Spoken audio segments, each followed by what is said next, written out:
नमस्कार दोस्तों, स्वागत है आप सभी का हमारे चैनल भक्ति ज्ञान में। आज मैं आपको बृहस्पतिवार की व्रत कथा सुना रहा हूँ। प्राचीन समय की बात है। भारत में एक राजा राज्य करता था। वह बड़ा प्रतापी तथा दानी था। वह नित्य प्रति मंदिर में भगवत दर्शन करने जाता था। वह ब्राह्मण और गुरु की सेवा किया करता था। उसके द्वार से कोई भी याचक निराश होकर नहीं लौटता था। वह प्रत्येक गुरुवार को व्रत रखता एवं पूजन करता था। हर दिन गरीबों की सहायता करता था, परंतु यह सब बातें उसकी रानी को अच्छी नहीं लगती थीं। वह न व्रत करती और न किसी को एक भी पैसा दान में देती थी। वह राजा से भी ऐसा करने को मना किया करती थी। एक समय की बात है कि राजा शिकार खेलने वन को चले गए। घर पर रानी और दासी थी। उस समय गुरु बृहस्पति साधु का रूप धारण कर राजा के दरवाजे पर भिक्षा मांगने आई। साधु ने रानी से भिक्षा मांगी तो वह कहने लगी, हे साधु महाराज, मैं इस दान पुण्य से तंग आ गई हूँ। इस कार्य के लिए तो मेरे पतिदेव भी बहुत हैं। अब आप ऐसी कृपा करें कि सारा धन नष्ट हो जाए तथा मैं आराम से रह सकूं। साधु रूपी बृहस्पति देव ने कहा, हे देवी, तुम बड़ी विचित्र हो। संतान और धन से कोई दुखी नहीं होता है, इसको सभी चाहते हैं। पापी भी पुत्र और धन की इच्छा करता है। अगर तुम्हारे पास धन अधिक है तो तुम भूखे मनुष्यों को भोजन कराओ, प्याऊ लगवाओ, ब्राह्मणों को दान दो, धर्मशाला बनवाओ, कुआं, तालाब, बावड़ी, बाग बगीचे आदि का निर्माण कराओ तथा निर्धनों की कुंवारी कन्याओं का विवाह कराओ, साथ ही यज्ञ आदि करो। इस प्रकार के कर्मों से आपके कुल और आपका नाम परलोक में भी सार्थक होगा एवं तुम्हें भी स्वर्ग की प्राप्ति होगी। परंतु रानी साधु की इन बातों से खुश नहीं हुई। उसने कहा, हे साधु महाराज, मुझे ऐसे धन की आवश्यकता नहीं है जिसको मैं अन्य लोगों को दान देती फिरूं तथा जिसको रखने और संभालने में ही मेरा सारा समय नष्ट हो जाए। साधु ने कही, हे देवी, यदि तुम्हारी ऐसी ही इच्छा है तो मैं जैसा तुम्हें बताता हूँ तुम वैसा ही करना। बृहस्पतिवार के दिन घर आंगन को गोबर से लीपना, अपने केसों को पीली मिट्टी से धोना, केसों को धोते समय स्नान करना, राजा से कहना वह हजामत करवाए, भोजन में मांस मदिरा खाना, कपड़े धोबी के यहाँ धुलने देना। इस प्रकार 7 बृहस्पतिवार तक करने से तुम्हारा सारा धन नष्ट हो जाएगा। यह कहकर साधु महाराज रूपी बृहस्पति देव अंतर्ध्यान हो गई। रानी ने साधु के कहने के अनुसार 7 बृहस्पतिवार तक वैसा ही करने का विचार किया। साधु के बताए अनुसार कार्य करते हुए केवल 3 बृहस्पतिवार ही बीते थे कि उसकी समस्त धन संपत्ति नष्ट हो गई। भोजन के लिए दोनों समय परिवार तरसने लगा तथा संसारिक भोगों से दुखी रहने लगा। तब राजा रानी से कहने लगा कि हे रानी, तुम यहाँ पर रहो, मैं दूसरे देश को जाता हूँ, क्योंकि यहाँ पर मुझे सभी मनुष्य जानते हैं, इसलिए मैं यहाँ कोई कार्य नहीं कर सकता। मैं अब परदेश जा रहा हूँ, वहाँ कोई काम धंधा करूंगा, शायद हमारे भाग बदल जाएं। ऐसा कहकर राजा परदेश चला गया। वह वहां जंगल से लकड़ी काट कर लाता और शहर में बेचता। इस तरह जीवन व्यतीत करने लगा। इधर राजा के बिना रानी और दासियां दुखी रहने लगी। किसी दिन भोजन मिलता और किसी दिन जल पीकर ही रह जाती।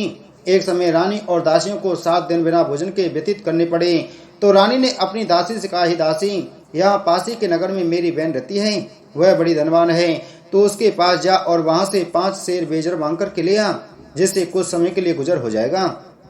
दासी रानी की बहन के पास गई। रानी की बहन उस समय पूजा कर रही थी। बृहस्पतिवार का दिन था। दासी ने रानी की बहन से कहा, हे रानी, मुझे आपकी बहन ने भेजा है, मुझे 5 शेर बेजर दे दो। दासी ने यह बात अनेक बार कही, परंतु रानी की बहन ने कोई उत्तर नहीं दिया, क्योंकि वह उस समय बृहस्पतिवार की कथा सुन रही थी। जब दासी को रानी की बहन से कोई उत्तर नहीं मिला तो वह बहुत दुखी हुई। उसे क्रोध भी आया। वह लौटकर रानी से बोले, हे रानी, आपकी बहन बहुत ही घमंडी है, वह छोटे लोगों से बात भी नहीं करती। मैंने उससे कहा तो उसने कोई उत्तर नहीं दिया। मैं वापस चली आई। रानी बोली, हे दासी, इसमें उसका कोई दोष नहीं है। जब बुरे दिन आते हैं तब कोई सहारा नहीं देता। अच्छे बुरे का पता विपत्ति में ही लगता है। जो ईश्वर की इच्छा होगी वही होगा। यह सब हमारे भाग्य का दोष है। उधर रानी की बहन ने सोचा कि मेरी बहन की दासी आई थी, परंतु मैं उससे नहीं बोली, इससे वह बहुत दुखी हुई होगी। अतः कथा सुन और विष्णु भगवान का पूजन समाप्त कर वह अपनी बहन के घर गई और कहने लगी, हे बहन, मैं बृहस्पतिवार का व्रत कर रही थी, तुम्हारी दासी हमारे घर आई थी, परंतु जब तक कथा होती है तब तक हम लोग ना उठते हैं ना बोलते हैं, इसलिए मैं नहीं बोली। कहो दासी क्यों गई थी? रानी बोली, बहन, हमारे घर अनाज नहीं था, वैसे तुमसे कोई बात छिपी नहीं है, इस कारण मैंने दासी को तुम्हारे पास 5 शेर बेजर के लिए भेजा था। रानी की बहन बोली, बहन देखो, बृहस्पति भगवान सबकी मनोकामना पूर्ण करते हैं, देखो शायद तुम्हारे घर में ही अनाज रखा हो। यह सुनकर दासी घर के अंदर गई तो वहां उसे एक बड़ा बेजर का भरा मिल गया। उसे बड़ी हैरानी हुई क्योंकि उसने एक एक बर्तन देख लिया था। उसने बाहर आकर रानी को बताया। दासी अपनी रानी से बोली, हे रानी, देखो वैसे हमको जब अन्न नहीं मिलता तो हम रोज ही व्रत करते हैं। अगर इनसे व्रत की विधि और कथा पूछ ली जाए तो उसे हम भी कर लिया करेंगे। दासी के कहने पर रानी ने अपनी बहन से बृहस्पतिवार व्रत के बारे में पूछा। उसकी बहन ने बताया, हे रानी, बहन, बृहस्पतिवार को सूर्योदय से पूर्व उठकर स्नान करके बृहस्पतिवार का व्रत करना चाहिए, लेकिन उस दिन सिर नहीं धोना चाहिए। बृहस्पतिवार के व्रत में चने की दाल और मनक्कों से विष्णु भगवान का केले के वृक्ष की जड़ में पूजन करें तथा दीपक जलावें। उस दिन एक ही समय भोजन करें। भोजन पीले खाद्य पदार्थ का करें तथा कथा सुने। इस प्रकार करने से गुरु भगवान प्रसन्न होते हैं, अन्न पुत्र धन देते हैं, मनोकामना पूर्ण करते हैं। इस तरह व्रत और पूजन की विधि बतलाकर रानी की बहन अपने घर लौट गई। रानी और दासी दोनों ने निश्चय किया कि वे बृहस्पति देव भगवान का पूजन जरूर करेंगी। 7 दिन बाद जब बृहस्पतिवार आया तो उन्होंने व्रत रखा। गुड़साल में जाकर चना और गुड़ बीन लाई तथा उड़द की दाल से केले की जड़ में विष्णु भगवान का पूजन किया। अब भोजन कहाँ से आए, दोनों बड़ी दुखी हुई, परंतु उन्होंने व्रत किया था, इस कारण बृहस्पति देव भगवान प्रसन्न थे। वे एक साधारण व्यक्ति के रूप में 2 थालों में सुंदर पीला भोजन लेकर के आए और दासी को देकर बोले, हे दासी, यह भोजन तुम्हारे और रानी के लिए है, तुम दोनों करना। दासी भोजन पाकर बड़ी प्रसन्न हुई और रानी से बोली, रानी जी, भोजन कर लो। रानी को भोजन के आने के बारे में कुछ पता नहीं था, इसलिए वह दासी से बोली, जा तू ही भोजन कर, क्योंकि तू ही हमारी व्यर्थ में हंसी उड़ाती है। दासी बोली, एक व्यक्ति अभी भोजन दे गया है। रानी कहने लगी, वह भोजन तेरे लिए ही दे गया है, तू ही भोजन कर। दासी ने कहा, वह व्यक्ति हम दोनों के लिए 2 थालों में भोजन दे गया है, इसलिए मैं और आप दोनों ही साथ साथ भोजन करेंगी। फिर दोनों ने गुरु भगवान को नमस्कार कर भोजन प्रारंभ किया। उसके बाद वे प्रत्येक बृहस्पतिवार को गुरु भगवान का व्रत और पूजन करने लगी। बृहस्पति भगवान की कृपा से उनके पास धन हो गया, परंतु रानी फिर पहले की तरह आलस करने लगी। तब दासी बोली, देखो रानी, तुम पहले भी इस प्रकार आलस करती थी, तुम्हें धन के रखने में कष्ट होता था, इस कारण सभी धन नष्ट हो गया। अब गुरु भगवान की कृपा से धन मिला है तो फिर तुम्हें आलस होता है। बड़ी मुसीबतों के बाद हमने यह धन पाया है, इसलिए हमें दान पुण्य करना चाहिए। तुम भूखे मनुष्यों को भोजन कराओ, प्याऊ लगवाओ, ब्राह्मणों को दान दो, कुआं, तालाब, बावड़ी आदि का निर्माण कराओ, मंदिर पाठशाला बनवाकर दान दो, कुंवारी कन्याओं का विवाह कराओ, धन को शुभ कार्यों में खर्च करो, जिससे तुम्हारे कुल का यश बढ़े तथा स्वर्ग प्राप्त हो और पितृ प्रसन्न हो। दासी की बात मानकर रानी ने इसी प्रकार के कर्म करने प्रारंभ किए, जिससे उनका काफी यश फैलने लगा। एक दिन रानी और दासी आपस में विचार करने लगी कि न जाने राजा किस दशा में होंगे, उनकी कोई खोज खबर नहीं है। गुरु भगवान से उन्होंने प्रार्थना की और भगवान ने रात्रि में राजा को स्वप्न में कहा, हे राजा, उठ, तेरी रानी तुझको याद करती है, अब अपने देश को लौट जा। राजा प्रातःकाल उठकर जंगल से लकड़ियां काटकर लाने के लिए जंगल की ओर चल पड़ा। जंगल से गुजरते हुए वह सोचने लगा कि रानी की गलती से कितने दुख भोगने पड़े। राजपाट छोड़कर उसे जंगल में आकर रहना पड़ा। जंगल से लकड़ियां काटकर उन्हें बेचकर गुजारा करना पड़ा। उसी समय उस जंगल में बृहस्पति देव एक साधु का रूप धारण कर आए और राजा के पास आकर बोले, हे लकड़ारे, तुम इस सुनसान जंगल में किस चिंता में बैठे हो, मुझे बतलाओ। यह सुन राजा के नेत्रों में जल भराया और साधु की वंदना कर बोला, हे प्रभु, आप सब कुछ जानने वाले हैं। इतना कहकर राजा ने साधु को अपनी संपूर्ण कहानी सुना दी। महात्मा तो स्वभाव से ही दयालु होते हैं। वे राजा से बोले, हे राजा, तुम्हारी पत्नी ने बृहस्पति देव के प्रति अपराध किया था, जिसके कारण तुम्हारी यह दशा हुई। अब तुम किसी भी प्रकार की चिंता मत करो, भगवान तुम्हें पहले से अधिक धन देंगे। देखो, तुम्हारी पत्नी ने बृहस्पतिवार का व्रत करना प्रारंभ कर दिया है। अब तुम भी बृहस्पतिवार का व्रत करके चने की दाल व गुड़ जड़ के लोटे में डालकर केले का पूजन करो, फिर कथा कहो या सुनो, भगवान तुम्हारी सब मनोकामनाओं को पूर्ण करेंगे। साधु को प्रसन्न देखकर राजा बोले, हे प्रभु, मुझे लकड़ी बेचकर इतना पैसा नहीं बचता जिससे भोजन करने के उपरांत कुछ बचा सकूं। मैंने रात्रि में अपनी रानी को व्याकुल देखा है। मेरे पास कोई साधन नहीं जिससे समाचार जान सकूं। फिर मैं बृहस्पति देव की कौन सी कहानी कहूं या सुनूं, मुझको तो कुछ भी मालूम नहीं है। साधु ने कहा, हे राजा, तुम किसी बात की चिंता मत करो। बृहस्पतिवार के दिन तुम रोजाना की तरह लकड़ियां लेकर शहर में जाओ। तुम्हें रोज से 2 धन प्राप्त होगा, जिससे तुम भली भांति भोजन कर लोगे तथा बृहस्पति देव की पूजा का सामान भी आ जाएगा। बृहस्पति देव की कथा इस प्रकार है। प्राचीन काल में एक बहुत ही निर्धन ब्राह्मण था। उसके कोई संतान नहीं थी। वह नित्य पूजा पाठ करता, परंतु उसकी स्त्री बहुत ही मलिनता के साथ रहती थी। वह न स्नान करती और न ही किसी देवता का पूजन करती। प्रातःकाल उठते ही सर्वप्रथम भोजन करती, बाद में कोई अन्य कार्य करती। ब्राह्मण देवता बहुत दुखी रहते थे। पत्नी को बहुत समझाते, किंतु उसका कोई परिणाम न निकलता। भगवान की अनुकंपा से एक समय उस ब्राह्मण की पत्नी गर्भवती हुई और उसने 10वें महीने में एक सुंदर कन्या को जन्म दिया। निर्धन ब्राह्मण कन्या के जन्म से बहुत दुखी हुआ। धीरे धीरे ब्राह्मण की कन्या बड़ी होने लगी। बचपन से ही उस कन्या की रुचि भगवान विष्णु की पूजा में थी। वह प्रातःकाल उठते ही स्नान आदि करके भगवान विष्णु की पूजा करने मंदिर में जाती थी। बृहस्पतिवार को व्रत करके विधिवत पूजा पाठ करती थी। पूजा पाठ के बाद वह पढ़ने के लिए पाठशाला में जाती थी। घर से चलते हुए वह मुट्ठी भर जौ साथ लेकर जाती और पाठशाला के रास्ते में थोड़े थोड़े जौ गिराती जाती थी। जब वह पाठशाला से घर लौटती तो जौ के वह दाने सोने में बदले हुए मिलते थे। लड़की सभी सोने के दाने बीन लाती थी। एक दिन जब वह सोने के दाने साफ कर रही थी तो उसकी माँ ने कहा, बेटी, सोने के दाने साफ करने के लिए तो सोने का सूप भी होना चाहिए। अगले दिन बृहस्पतिवार था। उसने भगवान बृहस्पति देव की पूजा करते हुए प्रार्थना की, हे भगवान, यदि मैंने आपका व्रत विधिवत किया हो तो मुझे सोने का सूप दे दो। भगवान बृहस्पति देव ने उसकी मनोकामना पूरी करने का वचन दिया। पाठशाला से लौटते समय उसे रास्ते में सोने का सूप पड़ा हुआ मिला। घर लौटकर सोने का सूप अपनी माँ को दिखाकर वह सोने के दाने साफ करने लगी। उसी समय नगर का राजकुमार उसके घर के पास से गुजरा। उस सुंदर लड़की को सोने के सूप में जौ साफ करते देखकर राजकुमार उस पर मोहित हो गया। महल में लौटकर राजकुमार ने राजा से उस लड़की से विवाह करने की इच्छा प्रकट की तो राजा ने ब्राह्मण को महल में बुलाकर राजकुमार से उसकी लड़की से विवाह की बात कही। ब्राह्मण तैयार हो गया। धूमधाम से उस लड़की का विवाह राजकुमार से हो गया। दुल्हन बनकर ब्राह्मण की लड़की महल में चली गई। लड़की के चले जाने से ब्राह्मण फिर निर्धन हो गया। उसे कई कई दिन तक भोजन नहीं मिलता था। बहुत दुखी होकर ब्राह्मण एक दिन अपनी लड़की के पास गया।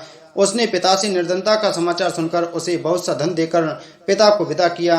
उस धन से ब्राह्मण के कुछ दिन तो आराम से गुजर गई, लेकिन जल्दी ही फिर भूखों मरने की हालत हो गई।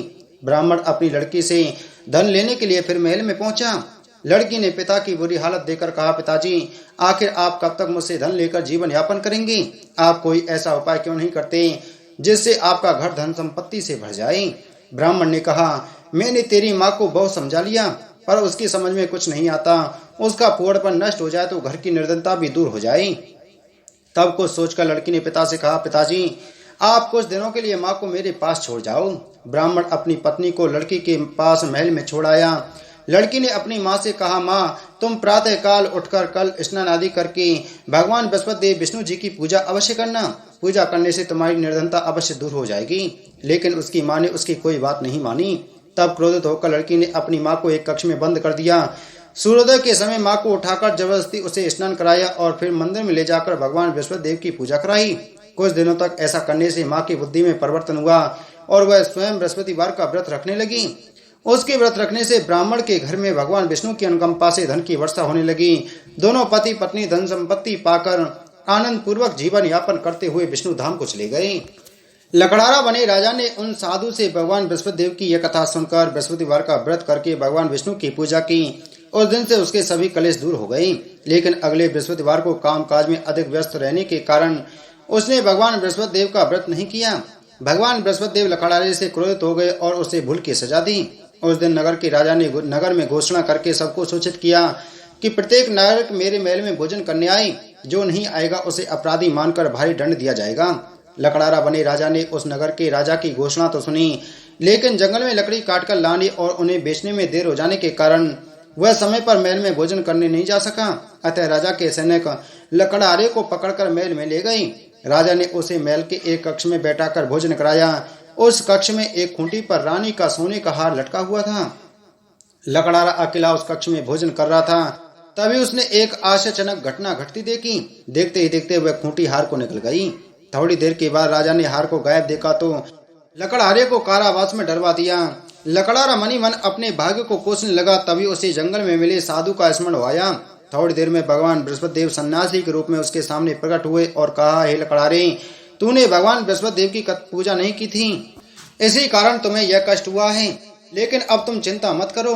बृहस्पतिवार के दिन कारागार के दरवाजे पर तुम्हें कुछ पैसे पड़े हुए मिलेंगे। उन पैसों से भगवान बृहस्पति देव का व्रत करके उनकी पूजा करोगे तो तुम्हारे सब दुख नष्ट हो जाएंगे। बृहस्पतिवार के दिन दरवाजे पर पड़े मिले पैसों से चने और गुड़ मंगाकर लकड़ारे ने बृहस्पतिवार की कथा कही तो भगवान बृहस्पति देव ने प्रसन्न होकर उस नगर के राजा को स्वप्न में लकड़ारे को कारागार से मुक्त करने को कहा। सुबह राजा ने अपने कक्ष में आकर देखा तो खूंटी पर रानी का हाल टंगा हुआ था। राजा ने लकड़ारे को मुक्त कर दिया और उसे धन और आभूषण देकर विदा किया। लकड़ारा बना राजा उस नगर से चलकर अपने नगर में पहुंचा तो उस नगर में कुएं, धर्मशाला, बाग बगीचे देखकर बहुत प्रसन्न हुआ। राजा ने किसी से पूछा, ये कुएं, धर्मशाला किसने बनवाई हैं? सबने उसे बताया कि ये सब रानी और उसकी दासी ने बनवाए हैं। राजा महल में पहुंचा तो रानी ने उसका भव्य स्वागत किया। तब राजा ने निश्चय किया कि सप्ताह में एक बार तो सभी बृहस्पति देव का व्रत तथा पूजन करते हैं, परंतु मैं प्रतिदिन व्रत किया करूंगा तथा दिन में 3 बार कथा कहा करूंगा। अब राजा हर समय दुसाले में चने की दाल बांधे रहता तथा दिन में 3 बार बृहस्पति देव की कथा कहता। कुछ दिनों के बाद राजा को अपनी बहन की याद आई। एक दिन घोड़े पर सवार होकर राजा अपनी बहन से मिलने चल दिया। अभी राजा नगर के बाहर पहुंचा ही था कि उसने कुछ लोगों को एक शव को ले जाते हुए देखा। राजा को स्मरण आया कि आज उसने किसी को भी बृहस्पतिवार की व्रत कथा नहीं सुनाई है। राजा ने उन लोगों को रोक कर कहा, भाइयों, आप शव को ले जाने से पहले मुझसे बृहस्पतिवार की कथा सुन लें। लोगों ने राजा पर क्रोधित होते हुए कहा, तुम पागल तो नहीं हो गए हो? लेकिन कुछ बड़े बूढ़े लोगों ने कहा, अच्छा भाई, साथ में चलते चलते तुम अपनी कथा भी सुना लो। राजा ने चलते हुए आधी कथा ही सुनाई थी कि सब हिलने लगा। राजा की पूरी कथा सुनते ही सब उठकर बैठ गया। लोगों ने हैरानी से दांतों तले उंगली दबाई और अगले बृहस्पतिवार से भगवान बृहस्पति देव की कथा सुनने का और व्रत करने का निश्चय कर लिया। अब घोड़े पर सवार होकर राजा चलते हुए एक किसान के पास पहुंचा। किसान अपने खेत में हल चला रहा था। राजा ने कहा, अरे भाई, मुझसे बृहस्पतिवार की कथा सुन लो।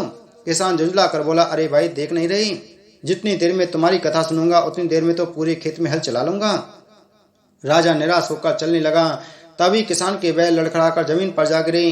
किसान के पेट में भी जोरों का दर्द होने लगा। उस किसान की पत्नी जब खाना लेकर आई तो उसने किसान से इस बारे में पूछा। किसान ने घुड़सवार की पूरी कहानी सुनाई। किसान की पत्नी दौड़ती हुई राजा के पास पहुंचकर हाथ जोड़कर बोली, भैया, मैं तुम्हारी कथा सुनने को तैयार हूँ। राजा ने उसके साथ खेत पर पहुंचकर बृहस्पतिवार की कथा सुनाई। तभी बैल उठकर खड़े हो गए। किसान के पेट का दर्द भी तुरंत ठीक हो गया। राजा अपनी बहन के घर पहुंचा तो उसकी बहुत आवभगत हुई। अगले दिन सुबह उठकर राजा ने देखा घर के सभी लोग भोजन कर रहे हैं। किसी भूखे को बृहस्पतिवार की कथा सुनाए बिना राजा भोजन नहीं करता था। उसने बहन से कहा, बहन, क्या घर में कोई ऐसा व्यक्ति नहीं है जिसने अभी तक भोजन नहीं किया हो? उसकी बहन बोली, भैया, हमारे घर में तो क्या, आपको पूरे नगर में कोई ऐसा व्यक्ति नहीं मिलेगा जिसने सुबह सुबह भोजन नहीं किया हो। तब राजा ने बहन के घर से निकलकर उस नगर में बिना भोजन किए व्यक्ति की तलाश की। एक गडरिये के घर में उसका बेटा बीमार होने के कारण भूखा रह गया था। राजा ने उसको जाकर बृहस्पतिवार की कथा सुनाई। कथा सुनते सुनते गडरिया का बीमार बेटा बिल्कुल ठीक हो गया। सबने राजा की बहुत प्रशंसा की।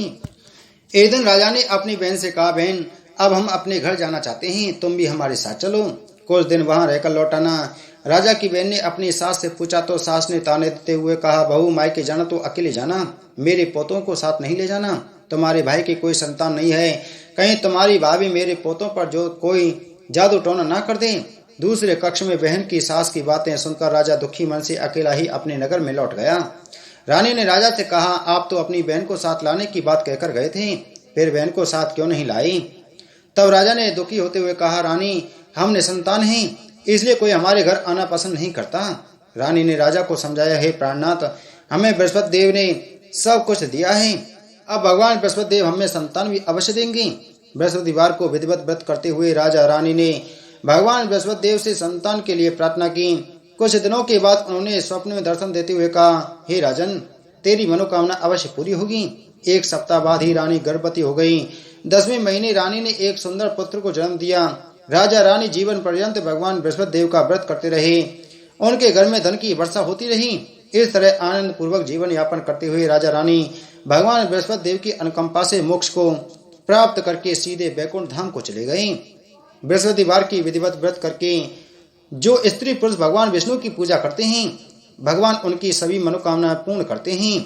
बोलो बृहस्पति देव भगवान की जय।